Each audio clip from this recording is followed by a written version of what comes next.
سلام علیکم. الان تو پایدی. این گپ زده نمیتونه کو؟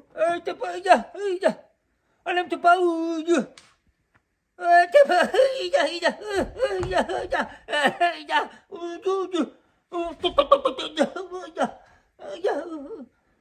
ما فهمیدیم که در همین جا بچه کیوشه از خدمت گرفته شده است. ما ای و این کمد آمدگی باید هم بچه که گرفته ببریم.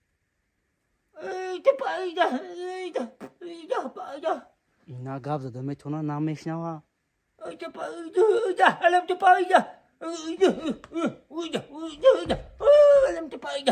اوه گنده یا؟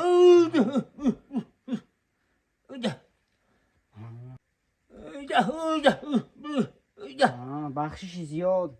مایل خای. مایل خای. در نام صدقه بچه هایاش جوانو تو همه خشرمندگی کردن برای مرده گورم خدمت کنین هیچی گپ نداره اکا میریم خدمت میکنیم رفتیم